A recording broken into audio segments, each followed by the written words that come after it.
మన జీవితంలో జరిగిస్తాడు దేవుడి స్తోత్రం. అప్పుడు దాకా నీ మనసు ఎక్కడ ఉండాలో ఆలోచించి, నిజమైన క్రైస్తవుడు విశ్వాసం కలిగిన వాడి గుండెల్లో ఎన్నడూ అల్ప విశ్వాసం అనే పదాన్ని ఉపయోగించరండి. దేవుడి శక్తి వారికి బాగా అర్థమవుతుంది కనుక, దేవుడు బలం వారికి అనిపించే వ్యక్తులుగా ఉంటారు కనుక, వారి గుండె లోతుల్లో దేవుని బట్టి ఒక సమయం ఉంది, ఆ సమయం రాగా నా బాధలు తెల్లారితే విశ్వాసం ఉంది కనుక అటువంటి వారు దేవుడి కార్యాల కోసం దేవుడి సన్నిధిలో కనిపెడతారు. దేవుడి స్తోత్రం. సోదర, నీవు కూడా దేవుడు 14 వారాలు చెప్తే 11 వారాలు అయిపోయి ఇంక నీ ముఖం చూసుకుంటున్నావా? నీకు టైం దేవుడు పెట్టాడు. ఆ కనిపెట్టే మనస్సు మనం కలిగి ఉన్నప్పుడు మన జీవితాల్లో దేవుడు కార్యం చేస్తాం. సోదరు, ఎంతోమంది జీవితాలు ఈ విషయాన్ని గుర్తుపెట్టుకొని దేవుని వెంబడించే వ్యక్తులుగా ఉండి ఎంతోమంది జీవితాల రోగాల్లోంచి బయటపడిన వారు బైబిల్లో ఉన్నారు. ఎంతోమంది పేదవారు ధనికులుగా మారిన పరిస్థితి బైబిల్లో ఉంది.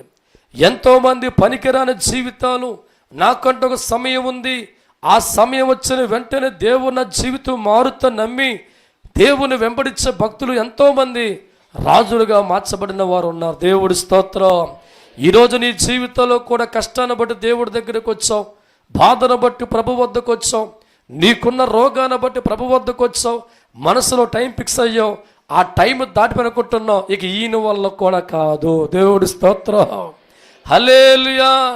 దేవుడికి అసాధ్యమైన కార్యం అంటే ఈ లోకంలో ఏదైనా ఉందో రాసుకో తెల్లకాంతం మీద. ఫలానా కార్యమైన దేవుడు చెయ్యని చెప్పే మనిషి ఎవడు ఉండండి. నోరిప్పి పలుకు దేవుడు అన్ని సాధ్యమే అంటావు, కానీ గుండెల్లో మట్టిగా నీ పట్ల విశ్వాసం నీకు ఉండదు, నమ్మకం నీకు ఉండే అవకాశం ఉండదు. కష్టాల్లో బాధల్లో నువ్వు అనుకున్న సమయంలో ఆ కార్యక్రమం జరగలేని టైంలో అల్ప విశ్వాసంగా మారిపోతావు. దేవుడు నాకు మాటిచ్చాడుగా, ఎందుకు ఇంకా జరగలేదు అనుకునే వ్యక్తిగా ఉంటావు. కానీ దేవుడు ఒక సమయం నా కోసం పెట్టాడు, ఆ సమయం వచ్చే వరకు నీ దేవుని వెంబడించే వ్యక్తిగా ఉండాలి.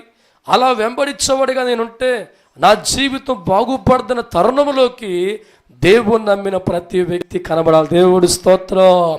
అందుకే దేవుడు వాక్యము తగిన కాలమందు యెహోవా నీ కార్యములో త్వరపెట్టబోతున్నాడు.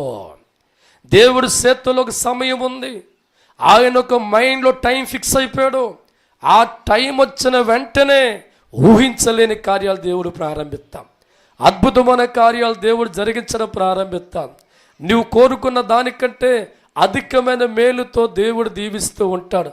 ఆ సమయం వచ్చే వరకు దైవజనమా, నీవు నేను మనందరూ ఎక్కడ తెలుసా? దేవుడు పాదాల వద్ద